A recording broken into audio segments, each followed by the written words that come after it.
मां ख़बर ॾींदा हलूं। सिंध प्रेस क्लब मेहर जे नई बाड़ीअ जी अॼाचर जे ॾींहुं इलेक्शन थी गुज़री, जंहिंमें हेठियां उहिदेदार चूंडिया विया। बानी इलाही बख्श चेयरमैन फ़ैसला कमेटी, MD मुनीर, सरपरस्त आला हबीब हज़ूरी, सरपरस्त फैज़ पंवर, सरपरस्त साहब खान हालो खे चूंडियो वियो।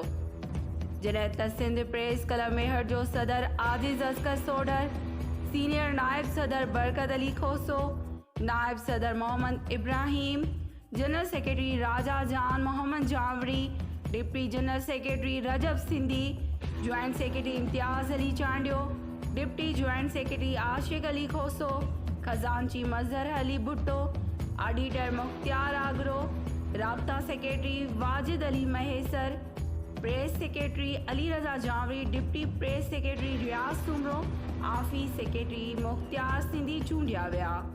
जॾहिं त सॼे सुत पारां आयल महिमान जाम खान पीरज़ादो, अॻूणो सदर press club Khairpur Nathan Shah, Ayaz Ali Sial, CO Amal news, Sindh press club Mehar जे चूंडियल उहिदेदारनि खे मुबारकूं ॾिनियूं ऐं गुलनि जा हार पाराया।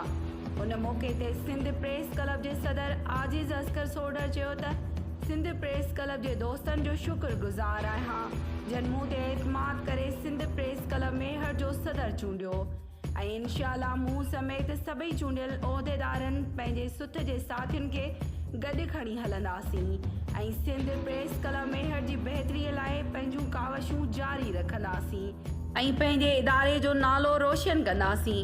रिपोर्ट इलाही बख्श चांडियो, अमल न्यूज़ मेहर।